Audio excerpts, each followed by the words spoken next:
I Gauri সীতানা প্রেমানন্দে একবার হই হই বল বিদায় গৌরী সীতানা প্রেমানন্দে একবার হরি হরি বল বিদায় গৌরী সীতানা প্রেমানন্দে একবার হরি হরি বল। সমবেত ভক্তবৃন্দের চরণে আমার কোটি কোটি দণ্ডবত প্রণামিত। শ্রীমদ্ ভাগবতের দশম স্কন্ধে মহারাজ পরীক্ষিতকে উদ্দেশ্য করে সুখদেব বলছেন, সম্যক ব্যবসিতা বুদ্ধি তব রাজর্ষি সত্যম বাসুদেব কথায়াং যে যজ্জাতা নৈষ্ঠিকী। হে রাজর্ষি, তুমি যত যত সজ্জন আছো না, সমস্ত সজ্জনের উপরেও মাথার মুকুট তুমি, তাই রাজর্ষি সত্যম। তোমার বুদ্ধিটা সম্যক ব্যবসিতা তব বুদ্ধি, সম্যক রূপে তোমার কথাটা, তোমার সম্যক রূপে তোমার মতিটা কোথায় বসেছে না বাসুদেব কথায়াং, কৃষ্ণ কথায় তোমার মতি জন্মিয়েছে। কৃষ্ণ কথায় নৈষ্ঠিকী রতি, শুধু মতি নয়, নৈষ্ঠিকী রতি জন্মিয়েছে কৃষ্ণ কথায়। এটি মহৎ ভাগ্যের ফল। আমাদের তো কৃষ্ণ কথায় রুচি হয় না, বিষয় কথা, পরনিন্দা, পরচর্চা, এইসব কথাই আমাদের রুচি। তা বলছি, যার কোনো বহু জন্ম ঘুরতে ঘুরতে ঘুরতে ঘুরতে যদি মহতী কৃপা লাভ হয়ে যায়, তাহলে কৃষ্ণ কথায় রুচি জন্মায়। এই বাসুদেব কথায়াং যজ্জাতা নৈষ্ঠিকী রতি, সম্যক ব্যবসিতা। কখন কেন নৈষ্ঠিকী বলে? ব্যবসিতা মানে বিশেষভাবে স্থির হয়ে গেছে গোবিন্দ চরণ। ব্যবসায়িকা বুদ্ধি কেমন? একে হওয়া কুরুনন্দন, গীতায় পড়েছেন তো, বলছেন হে কুরুনন্দন, ব্যবসায়িকা বুদ্ধি একে হয়। যে বুদ্ধিটা ব্যবসায়িক অর্থাৎ নিশ্চিত রূপে গোবিন্দ চরণে বসে গেছে, সে বুদ্ধিটা এক জায়গাতে আর অন্য কোথাও যাবে না। বহু শাখা ঝনন্তাস্য বুদ্ধয় অব্যবসায়ী না। যারা অব্যবসায়ী, আমরা ব্যবসায়ী বলে আমরা কি বুঝি? যারা দোকানে জিনিসপত্র বিক্রি করে ব্যবসায়ী তো, কিন্তু গীতার ভাষায় ব্যবসায়ী মানে যার চিত্ত ভগবানের স্থির হয়েছে। সম্যক ব্যবসিতা বুদ্ধি, তোমার বুদ্ধিটা সম্যক রূপে গোবিন্দ কথায় নিবিষ্ট হয়েছে। নৈষ্ঠিকী রতি বাসুদেব কথায়, বাসুদেব কথায়, বাসুদেব কৃষ্ণের একটি নাম বাসুদেব। কেন? বসন্তি সর্বাণি ভূতানি যস্মিন, সমস্ত ভূত যার মধ্যে বাস করে তাকে বলে বাসুদেব বা নারায়ণ। যার মধ্যে অনন্ত কোটি ব্রহ্মাণ্ডের অনন্ত কোটি জীব যার মধ্যে পুষা আছে তাকে বলা হয় বাসুদেব। তাই বাসুদেব কথায়াং যজ্জাতা নৈষ্ঠিকী রতি, গোবিন্দ কথায় তোমার কেমন রয়েছে? নৈষ্ঠিকী। নৈষ্ঠিক কখন হয়? এমন নিষ্ঠা যেখানে মনটা যেখান থেকে আর কোথাও যাবে না। ভজন ক্ষেত্রে একটা বড় গুণ নিষ্ঠা। এই নিষ্ঠা যদি না থাকে না, তাহলে ভজন চ্যুতি ঘটে যায়, ভজন চ্যুতি ঘটে যায়। নিষ্ঠা থাকতে হবে। বললেন কাজে নিষ্ঠা থাকে না? বহু শাখা ঝনন্তাস্য বুদ্ধয় অব্যবসায়ী না। অব্যবসায়ী অর্থাৎ যাদের চিত্ত গোবিন্দে বসে নাই, তাদের মনটা চতুর্দিকে ছড়িয়ে আছে, চতুর্দিকে ছড়িয়েছে। স্ত্রী, পুত্র, ধন, ঐশ্বর্য, সকল দিকে মনটা ছড়িয়ে রয়েছে। বহু শাখা, অনন্ত রূপে তার প্রকাশ। কিন্তু তোমার মনটা সব ছেড়ে ছুড়ে দিয়েছে, গোবিন্দ চরণে তোমার মনটা বসেছে। তাই তুমি বুদ্ধি সত্তম। রাজর্ষি সত্তম। রাজর্ষি কাকে বলে? যিনি রাজা হয়েও ঋষি তাকে বলে রাজর্ষি। সেই রাজর্ষির মধ্যে সত্তম, অর্থাৎ যত যত রাজর্ষি পৃথিবীতে আছে তার মধ্যে তুমি তাদের মাথার মুকুট স্বরূপ। কারণ কৃষ্ণ কথায় তোমার রুচি হয়েছে। বাসুদেব কথা প্রশ্ন পুরুষাং স্ত্রীন পুনাতিহি বক্তারং পচ্ছকং সত্রিং তৎপাদ শরীরং যথা। কৃষ্ণ বিষয়ক কথা, কৃষ্ণ বিষয়ক প্রশ্ন কি করে? তিন লোককে পবিত্র করে। কাকে কাকে পবিত্র করে? বক্তারং পচ্ছকং সত্যি, স্ত্রী পুরুষ সকলকে পবিত্র করে। বাসুদেব কথা প্রশ্ন, বাসুদেব বিষয়ে কথা প্রশ্ন সকলকে পবিত্র করে দেয়। কেমন? বলে তৎপাদ শরীরম যথা। গঙ্গার জল যেমন তাতে স্নান করলে যেই করুক না কেন সে পবিত্র হয়ে যায়। নারী পুরুষ ব্রাহ্মণ শূদ্র চণ্ডাল যেই গঙ্গা স্নান করুক সেই পবিত্র হয়ে যায়। এই বলে বক্তারং প্রচ্ছকং সত্যি তৎপাদ শরীরম যথা। বাসুদেব কথা প্রশ্ন পুনা তিরকম, তিন ভুবনকে পবিত্র করে দেয়। আর যারা বলছেন হরিকথা তাদেরকে তো পবিত্র করে, যারা শুনছেন তাদেরকেও তো পবিত্র করে। আবার শোনার পর অন্তরান্তরে অনুধ্যান করে যারা প্রশ্নাদি করে তা জানতে তা ভালো করে শুনেছে বলি এই প্রশ্নগুলো মনে লেগেছে, তাই প্রচ্ছকম বলে তাদেরকেও পবিত্র করে দেয়। হরিকথায় এমনই। যদি হরিকথায় রুচি না হয়, ঘরা ঘরা পূর্ণ করলেন ধর্ম সংস্কৃত পুংসাং বিশ্বক্ষের কথা সূচিত নোৎপাদে যদি রদিন সম এবহি কি বলা। কত পুণ্য কর্ম করেছেন, কত তীর্থ ঘুরে বেরিয়েছেন, কত তীর্থে স্নান করেছেন, কত দান ধ্যান করেছেন, কিন্তু তার ফল তো কৃষ্ণ কথায় মতি কিন্তু হল না। এত তীর্থযাত্রা করে, এত দান ধ্যান করে তবু কৃষ্ণ কথায় মতি হল না। তাহলে কি হইব? সম এবহি কেবল, ওই সমটাই শুধু সার হলো। পুণ্যাদি করে তুমি উচ্চ লোকে যাবে বটে, কিন্তু সেখান থেকেও তোমার পতন ঘটবে। স্বর্গলোকেই যাও আর ব্রহ্মলোকেই যাও, সেখানেও কিন্তু দুঃখ তাপ শোক সব আছে। আবার সেখান থেকে তোমার পতনও হয়ে যাবে। একটা জায়গা যেখানে গিয়ে আর কোনোদিন পতন হবে না, আর মাদি জঠর যন্ত্রণা ভোগ করতে হবে না। যদ্গত্বনিবর্তন্তে তদ্ধাম পরমং মম। যেখানে গেলে আর ফিরে আসতে হয় না সেটি আমার পরম ধাম। তাই গোবিন্দ কথায় তোমার রুচি হয়েছে। বলি রাজর্ষি মহারাজ পরীক্ষিতকে প্রশংসা করলেন। এই হরি কথা আর চৈতন্য কথা তো একই। আজ একটা চৈতন্য অন্তলীলা আর একই চৈতন্য কথা শোনা আপনাদের। মহাপ্রভু এক ভক্ত ছিলেন উড়িয়াবাসী, নাম ছিল প্রদ্যুম্ন মিশ্র।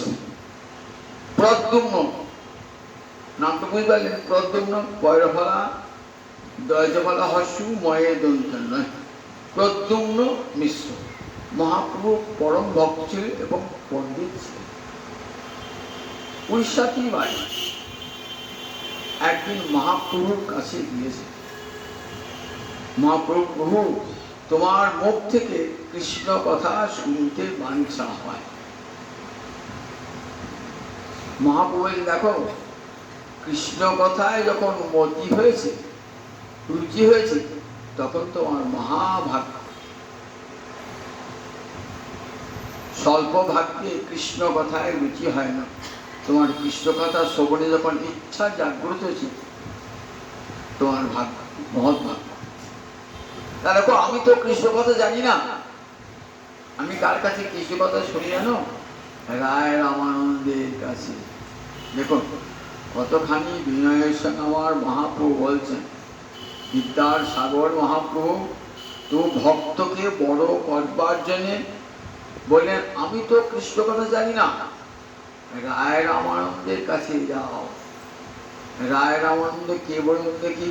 পঞ্চপুত্র সঙ্গে ভজে রায় ভবানন্দ। মহাপ্রভু পরম ভক্ত ছিলেন রায় ভবানন্দ, তার একটি পুত্রের নাম রায় রামানন্দ। বড় চাকরি করতেন তৎকালীন। এখন যেমন রাজ্যপালের পদমর্যাদা, কিন্তু সেই রকম রাজ্যপালের মর্যাদা শাসন ক্ষমতা ছিল। এখনকার রাজ্যপালের যেমন শাসন ক্ষমতা নাই, কিন্তু তখনকার রাজ্যপালের শাসন ক্ষমতা ছিল। ওই উড়িষ্যার রাজার একটা প্রদেশ, একটা রাজ্য তিনি পরিচালনা করতেন। সেটা কোথায় বললেন? গোদাবরী নদীর তীরে বিদ্যানগর বলে একটি জায়গা, সেখানে থেকে রাজ্য পরিচালনা করতেন। খুব পণ্ডিত বিদ্বান। এই জেনে রাজা তাকে কোথায় নিযুক্ত করেছিলেন? রাজমহিন্দ্রী বলে জায়গাটা, সেখানকার রাজ্যপাল রূপে নিযুক্ত করেছেন। কত বড় চাকরি করতে বলুন দেখি। মহাপুরুষ সঙ্গে বিদ্যানগরে কত কৃষ্ণ তত্ত্ব কথা, সাধ্য সাধন তত্ত্ব কথা বলার পর মহাপ্রভুকে দর্শন করলেন। কেমন দেখলেন? রসরাজ আর মহাভাব দুই একরূপ। এটা দর্শন করে আর থাকতে পারলেন না, চলে এলেন। রাজাকে বললেন, আমি তো আর রাজকার্য করতে পারবো না, আমাকে মুক্তিদান করো, আমি মহাপ্রভুর চরণে প্রবেশ করব। রাজা বললেন, বেশ, তোমাকে রাজকার্য করতে হবে না, তুমি যা বেতন পাও সেই বেতনটাই পাবে।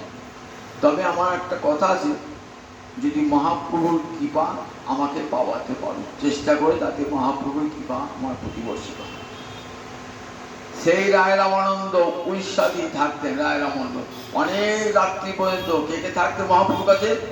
স্বরূপ দামোদর আর রায় রামানন্দ, এই দুজন মহাপ্রভুর কাছে গম্ভীরা মন্দিরে থাকতেন। রায় রামানন্দ চলে যেতেন, স্বরূপ কাছে থাকতেন, আর গোবিন্দ সেবক গোবিন্দ থাকতেন। আর দামোদর পণ্ডিতের ভাই, তার নাম শঙ্কর, শঙ্কর শুয়ে থাকতেন মহাপ্রভুর চরণ দুটি বুকে ধরে। মহাপ্রভু খালি জায়গায় শুয়ে থাকতেন, তো তাই পা দুটি কি করতেন? পা দুটি বুকে ধরে শুয়ে থাকতেন এবং দেখতেন মহাপ্রভু কখন কী অবস্থা আছে। সেই জন্য পাটি চরণ সেবা করতেন। চরণ সেবা করতে যখন ভূমি করতেন, আবার ডেকে উঠতেন। সেই রায় রামানন্দের কাছে পাঠালেন কাকে? রায় রামানন্দের কাছে পাঠালেন এই প্রদ্যুম্ন মিশ্র। প্রদ্যুম্ন মিশ্র চলে গেলেন রায় রামানন্দের কাছে। গিয়ে দেখলেন রায় রামানন্দ বাড়িতে নাই। কোথায় গিয়েছেন? জগন্নাথ বল্লভ বলে একটা ফুলের বাগান, সেই ফুলের বাগানে আছেন। তিনি একটা নাটক রচনা করেছেন, জগন্নাথ বল্লভ নাটক। সেই নাটকটা জগন্নাথ মন্দিরে মঞ্চস্থ করবেন। তা মঞ্চস্থ করবার পূর্বে অনেক কাজ থাকে নাটকে। নাটকের পাত্র পাত্রী বার করতে হয়, তাদেরকে শিক্ষা দান করতে হয়, কেমন করে নাটকটা করবে, কেমন তোমার নাচের ভঙ্গি হবে, কেমন মুখের ভঙ্গি হবে, এগুলো সব শেখাতে হয়। এগুলো আর শেখায় যারা পরিচালনা করে নাটক, তারা শেখান এগুলি সব। যখন দেখুন রায় রামানন্দ কত বড় পণ্ডিত ছিলেন, নিজে নাটক লিখেছেন, আবার নাটকের অভিনয় কাউকে করতে নিজে জানেন, আবার সেটি শেখান। গিয়ে শুনলেন সেখানে দুটো দেবদাসীকে নৃত্য গীত শেখাচ্ছে। একটু পরে আসবেন ফুলের বাগান নির্জনস্থলে, দুটি দেবদাসী, সুন্দরী দেবদাসীকে শেখাচ্ছে, নাচ গান শেখাচ্ছে। প্রদ্যুম্ন অনেকক্ষণ বসে থাকে। দেবদাসী কাকে বলে? দেখুন, দেবদাসী জগন্নাথের মন্দিরে যাদের সন্তান হতো না, জগন্নাথকে বলে যেত, আমার এবার যে সন্তান জন্মাবে তোমার চরণ। যদি কন্যা জন্মাতো জগন্নাথের চরণে, তারা দেবদাসী। আজও দেখবেন দেবদাসী প্রথা জগন্নাথে আছে, যারা নাচ গান শোনায় জগন্নাথ। যেমন জয়দেব বিদ্যাপতি, জয়দেবের কথা শুনেছেন? জয়দেব পদ্মাবতী, যে পদ্মাবতী ছিলেন দেবদাসী।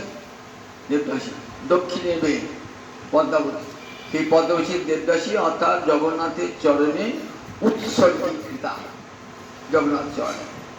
এইরকম ওই দেবদাসী যারা, তারা জগন্নাথের চরণেই পড়ে থাকেন, জগন্নাথকে নাচ গান শোনান। তাই বেছে বেছে নির্বাচন করেছেন দুটি দেবদাসীকে, যারা নাচও করতে পারবে আবার গানও করতে পারবে বিভিন্ন ভাবে। আর একটা শিক্ষা দিতে হবে তো। নির্জন একটা পুষ্পোদ্যানে, সেখানে সারাদিন ধরে শেখান। নাটকটা মঞ্চস্থ করতে হবে তো, তারপরে সব ভালো করে শেখাচ্ছে। রায় রমন্দি যে সেবক বলে একটু অপেক্ষা করুন, আমার প্রভু চলে আসবেন। অনেকক্ষণ অপেক্ষা করলেন, বেলা অতিক্রান্ত হয়ে গেছে। রায় রমন এলেন, বলে আহা প্রভু, আমার ব্রাহ্মণ, আপনি আমার এখানে এসেছেন, আপনার সঙ্গে দেখা হলো না, এ আমার বড় দুর্ভাগ্য, আমার অপরাধ দেবেন না, বসে অপরাধ করে অপরাধ দেবেন না। প্রদ্যম্ন মিশ্র মুখে কিছু না বলে চলে গেলেন মহাপ্রভুর কাছে। মহাপ্রভু বলছেন, প্রদ্যুম্ন, রায় রমনের সঙ্গে দেখা হলো। প্রদ্যুম্ন মিশ্রের মনে একটা সন্দেহ হয়েছে যে রায় রামানন্দ এত বড় বিরক্ত, বিষয় বিরক্ত লোক, দুটি সুন্দরী রমণীকে নির্জন বনে নাচ গান শেখাচ্ছে, বেশ ভালো লাগে, মনটা বিকল হয়ে চলে।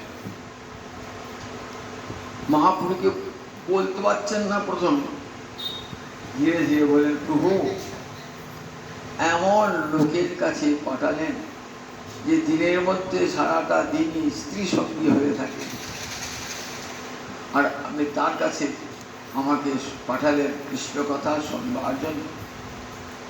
তখন মহাপ্রভু বলছেন, দেখো আমি তো সন্ন্যাসী, প্রকৃতির দর্শন তো দূরে কথা, প্রকৃতির নামও শুনতে পারি না।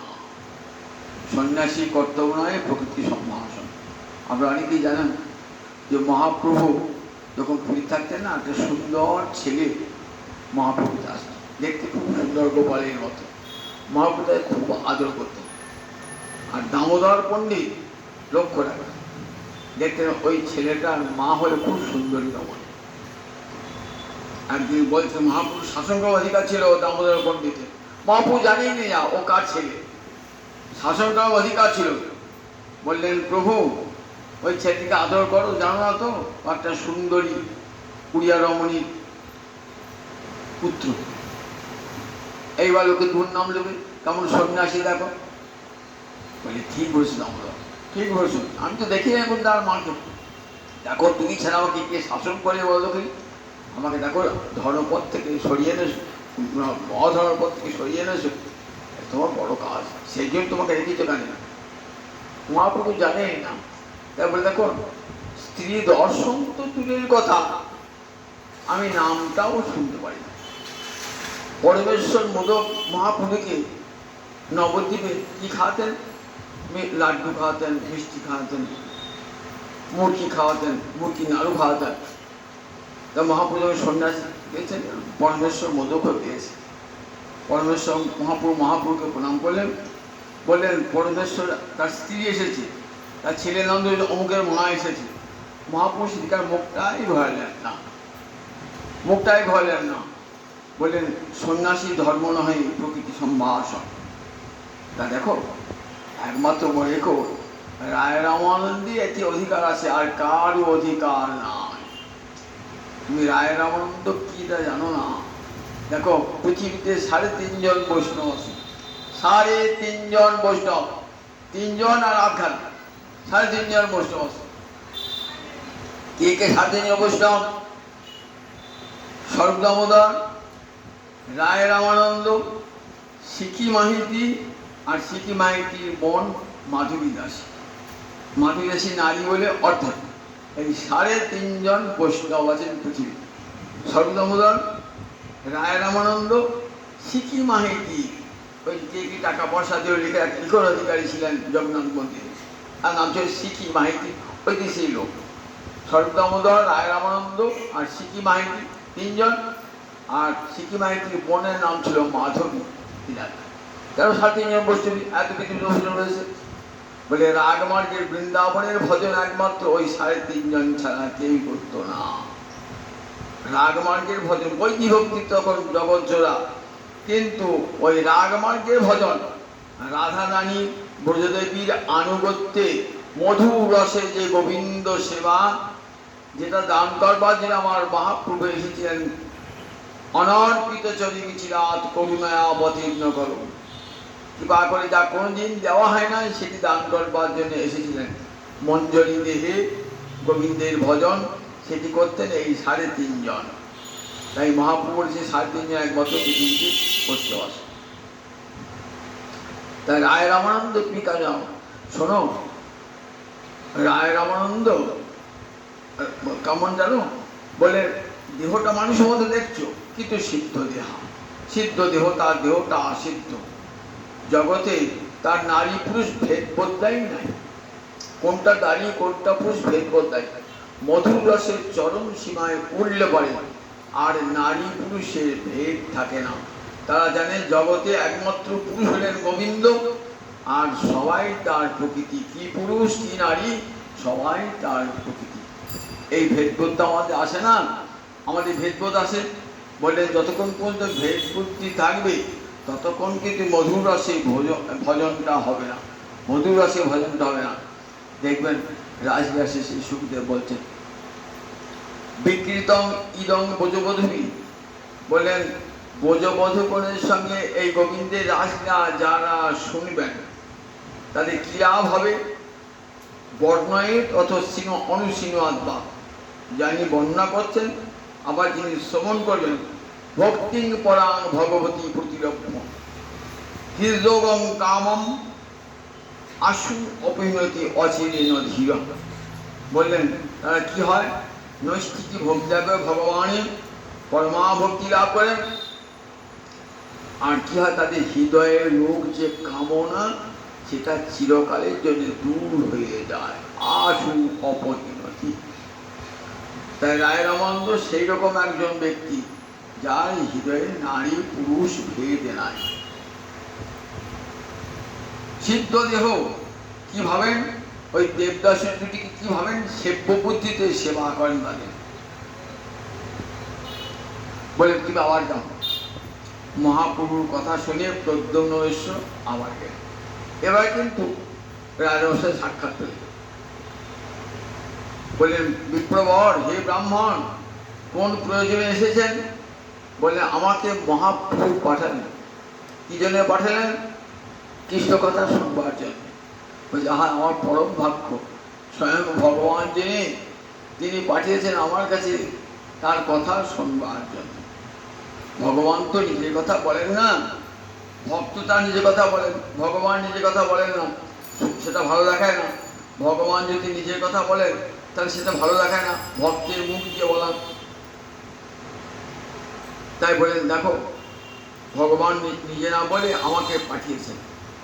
বললেন তোমার কাছে আমার কাছে কৃষ্ণ কথা শুনতে শুনে দেওয়ার পরম ভাগ্য, সেদিন বড় অপরাধ হয়ে গেছে।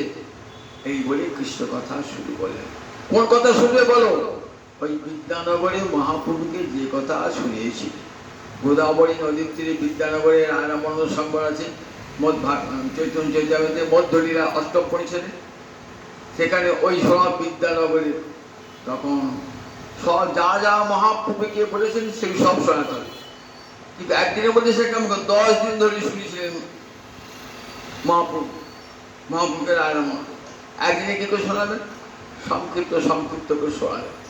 বললেন দেখো মিশ্র, সমস্ত বৈদিক শাস্ত্র 3টে বিষয়ের কথা বলেছে, সম্বন্ধ অভিধেয় প্রয়োজন। কৃষ্ণ একমাত্র সম্বন্ধ তত্ত্ব, অর্থাৎ তাকেই পেতে হবে, তিনি একমাত্র প্রাপ্তব্য, তাকে পাওয়ার জন্যই জগতের সব সাধনা। যতক্ষণ পর্যন্ত কৃষ্ণ প্রাপ্তি না ঘটছে জীবে ততক্ষণ কেবল আসা আর যাওয়া, জীবের কর্মফল ধ্বংস হবে না। যেদিন গোবিন্দ চরণে পৌঁছে যাবে সেদিন তার সব শেষ। যাবৎ প্রীতি ন ময়ী বাসুদেবে, ভাগবতী পঞ্চম স্কন্ধে বলেছেন, যতক্ষণ পর্যন্ত আমাকে ভালোবাসা না জন্মায় ততক্ষণ কেবল আসা যাওয়া করতে হবে। দেখো, তিনি একমাত্র সম্বন্ধ তত্ত্ব, তিনি একমাত্র সিদ্ধ দেহ, তিনি একমাত্র সাধ্য, আর তার জন্য সাধন বলে অভিধেয় তত্ত্ব হলো ভক্তি। এই ভক্তি বাড়তে বাড়তে বাড়তে কোথায় যায় দেখবেন, ভক্তিরসামর্থ্য সিন্ধুতে ভক্তি কেমন সুন্দর স্তরগুলো দিয়েছে। একটু চোখের জল ফেললি আর ভগবানের সাথে নাচ ধেই ধেই করে নাচলে কিন্তু ভক্তি হয় না। ভক্তির একটা সংজ্ঞা দিয়েছে কিভাবে ভক্তি হয়, আর সেই ভক্তি স্তর কোথায় গিয়ে পৌঁছায় বলে আদৌ শ্রদ্ধা তত সাধু সঙ্গ। প্রথমেই যায় শ্রদ্ধা, শ্রদ্ধা মানে গুরুবাক্যে শাস্ত্রবাক্যে সুদৃঢ় বিশ্বাসে নাম শ্রদ্ধা, তত সাধু সঙ্গ। তারপরে কি হয়, শ্রদ্ধা হতে হতে সাধু সঙ্গ হয়। সাধু সঙ্গ যেসে সাধু সঙ্গ নয়, গেল বসন পরিহিত দেখলে সাধু নয়। বললেন যার মুখে অবিরত কৃষ্ণ নাম রয়েছে দেখবে সেই সাধু। যিনি নিজে সাধন করছেন, অপরকে সাধন শেখাতে পারেন, তিনি জগতে সাধু। সেই সাধু সঙ্গ করতে করতে মনে হলো, হ্যাঁ সাধু কেমন ভজন করছেন, আমি তো ভজন করি না। তার মধ্যে বেছে ঠিক কোন সাধুটি আমার উপযুক্ত পথ প্রদর্শক হতে পারে, সেই সাধুর কাছে দীক্ষা গ্রহণ, আদর শ্রদ্ধা, তত সাধু সঙ্গ। তারপরে কি হবে, সাধু সঙ্গের পর ভজন ক্রিয়া। যে সাধু দীক্ষা নিলেন, গুরুদেব বললেন দেখো দীক্ষা শুধু নিলেই হবে না, দীক্ষা করে ভজনটা করতে হবে। যে কানে একটা দীক্ষা নিলাম, কোন কালে দীক্ষা নিয়েছি মনে নাই, ছোটবেলাতে দীক্ষা নিয়েছি দীক্ষা তো মনেও পড়ে না। সেসব বলতে সব বীজ শুকিয়ে গেছে। জমিতে বীজ বললেন, সারও নাই, মাটিও নাই, জলও নাই, দেখলেন কোন দিশে বীজ শুকিয়ে গেছে। বললেন দেখো আদৌ শ্রদ্ধা, সাধু সঙ্গ, তারপর ভজন ক্রিয়া শুরু হলো। ভজন ক্রিয়ায় অসংখ্য অনর্থ আসবে। আমি বিস্তার করে সঙ্গে সঙ্গে বলছি, সময় তো নাই। অসংখ্য অনর্থ আসবে, চতুর্দিক থেকে অনর্থ আসবে। কত পাপ করেছি, কত অপরাধ করেছি, সেই সব অনর্থগুলো আমাকে এসে ভজন করতে দেবে না। মায়া ছাড়বে নাকি? মায়া আমাকে কৃষ্ণ বিমুখ করবে, টেনে টেনে নিয়ে যাবে। বললাম ঠাকুর ঘরে ভজন করবার জন্যে, মায়া এমন সব কথা মনে পড়ে দিল, আর ভজন করতে পিছনে মানা করতেই পারলাম না। কিন্তু বল ভজন করতে, তাদের ভজন ছাড়লে হবে না। এই ভজন করতে করতে করতে সব অনর্থ নিবৃত্তি যাবে। অনর্থ নিবৃত্তির পর নিষ্ঠা হবে। নিষ্ঠা মানে একবারে যা ভগবানের কথায় একদিন জোর করে করে করছি, তো গুরুদেব বলেছেন জোর করে এই জোর করে করে আমাকে করতেই হবে। 16 মালা নাম, 5 মালা নাম, 10 মালা নাম সকাল সন্ধ্যে করতেই হবে। গুরুদেব বলেছেন এই নিষ্ঠা। কৃষ্ণ সেবা করতে বলেছেন, আমাকে করতে হবে, এর নাম নিষ্ঠা। নিষ্ঠা করতে করতে কি হবে, নিষ্ঠা করতে করতে রুচি আসবে। আগে জোর করে করছিলেন তো, এমন একটা সময় আসবে তখন দেখবে ভালোবেসে করতে ইচ্ছে হচ্ছে। ভগবানকে রোজ বাতাসা দিই, আমি কি বাতাসা খেতে পারি? ভগবানের বাতাস তখন ভালোবাসা যাবে। তখন না না, আমার প্রিয়তম জনকে যে আহার দিয়ে আমার গোবিন্দকে তেমনি আহার দেবো, ভালোবাসা কি হয়। তাহলে নিষ্ঠা থেকে রুচি, রুচির পর আসক্তি, অর্থাৎ যার নাম তাকে ভালোবাসা। তারপরে আসক্তির পরের স্তরটার নাম ভাব, অর্থাৎ প্রেমের অঙ্কুর। তখনও হৃদয়ে কৃষ্ণ প্রেমের উদয় হয় না। সূর্য উঠেছে, ঘুরি ঘুরি ভাব, তখনও এখন পূর্বাকাশে সূর্য উঠেছে, অরুণ রাঙা সূর্য উঠেছে, ঘুরি অন্ধকার অনেকটা দূর হয়ে গেছে, কিন্তু এখনো পূর্ণ আলোক বিকশিত হয়নি। আরো ভজন করতে করতে কি হবে, এই ভাবটা প্রেমে পরিণত হয়ে যাবে। প্রেম ও সূর্যাংশু সাম্য ভাব, সূর্যের কিরণের মতন।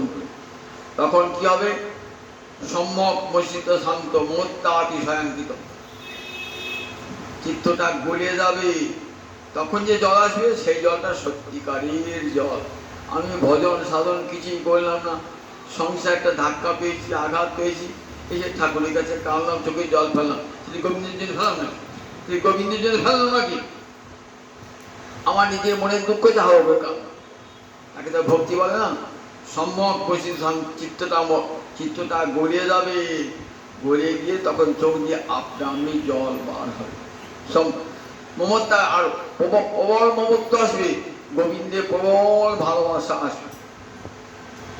যে ভালোবাসাটা আমার স্ত্রী পুত্রে ছিল, সেই ভালোবাসাটা গোবিন্দে এসে মমতা, আমার ভাব এসে।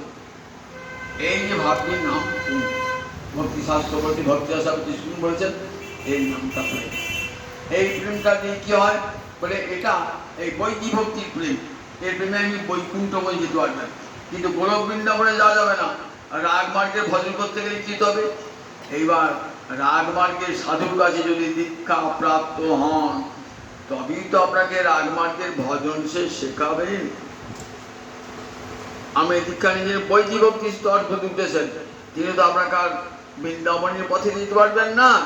বৃন্দাবনের পথে নিয়ে যেতে গেলে যারা বৃন্দাবনের ভজন করছেন তাদের পদ্ধতি।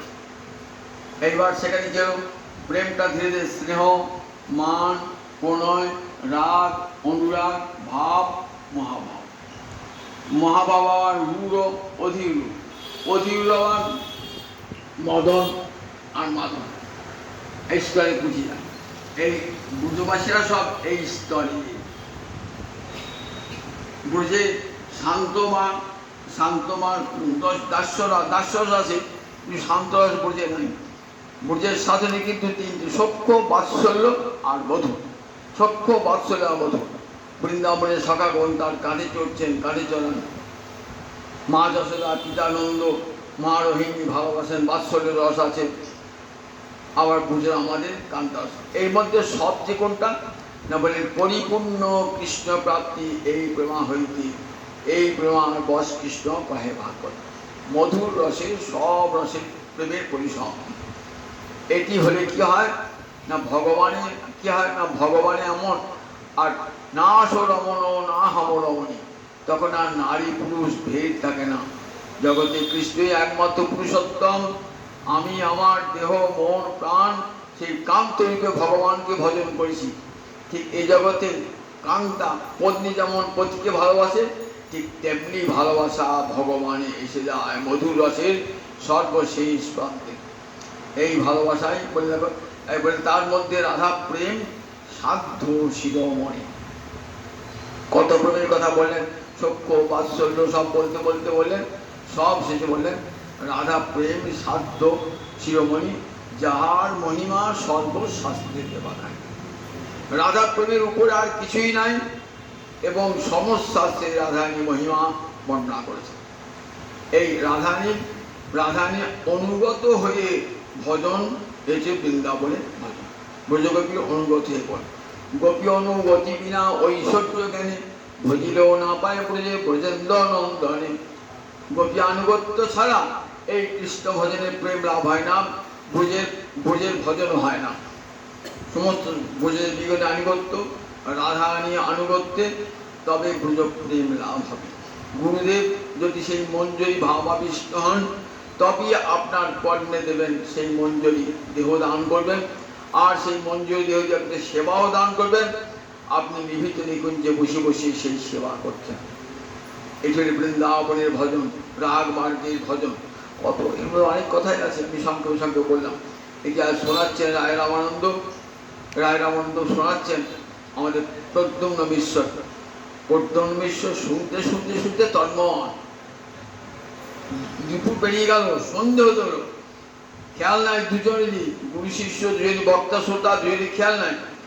এমন সময় এলেন সেবক, এলেন, বললেন প্রভু দেখেছেন কত বেলা হয়েছে, সন্ধে লেগে গেল।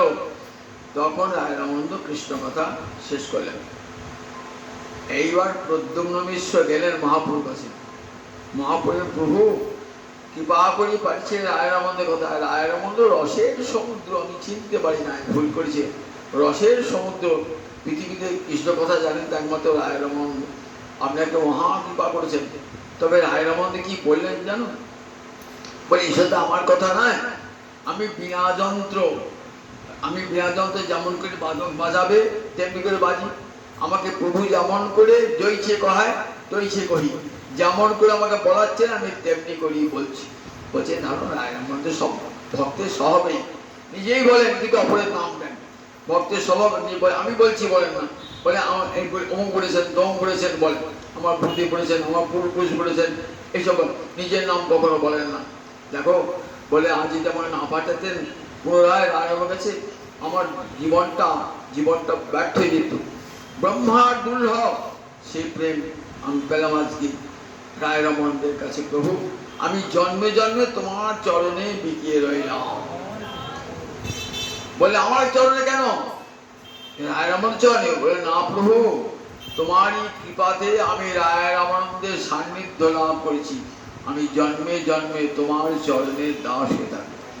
দেখুন মহাপ্রভু জগৎকে শিক্ষা দেবে কেমন। মহাপ্রভু তো বলতে পারতেন কৃষ্ণ কথা, ভক্তভাবে এসেছেন, বললেন না, ভক্তকে বড় করবার জন্য। রায় রামানন্দ কিন্তু ব্রাহ্মণ নন, জগৎকে দেখালেন কিবা ব্রাহ্মণ, কিবা নাসি, কিবা শূদ্র হয়। যেই কৃষ্ণ তত্ত্ববেত্তা সেই গুরু হয়। বলে গুরু কৃষ্ণ কথার গুরু হতে গেলে শুধু ব্রাহ্মণ হতে হবে মানে নাই, অর্থ নাই।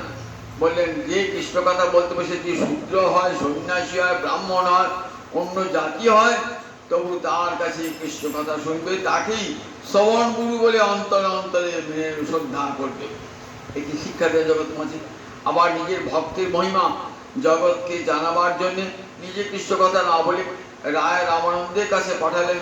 দেখুন রায় রামানন্দের কাছে পাঠালেন, নিজে তো বলতে পারতেন। এমনি করে এক একটা লীলার মধ্যে দিয়ে কত শিক্ষা। এই প্রদ্যুম্ন রায় রামানন্দের মধ্যে দিয়ে রাগমার্গের ভজন শিক্ষা দিয়েছেন, হরিদাসের মধ্যে নাম প্রচার করেছেন, রূপ গোস্বামীর মধ্যে দিয়ে ভজন সিদ্ধান্ত প্রকাশ করেছেন, সনাতন গোস্বামী পাদের মধ্যে ভক্তিবিলাস সিদ্ধান্ত প্রকাশ করেছেন। এক একটা ভক্তকে দিয়ে এক একটা সিদ্ধান্ত শিখে জগৎকে, যাতে সবাই কৃষ্ণ ভজনের উপযোগী হতে পারে। এমনি করে প্রদ্যুম্নকে কৃপা করলেন আমার মহাপ্রভু, সেই সঙ্গে আমাদের কৃপা লাভ হয়ে জানি তাই।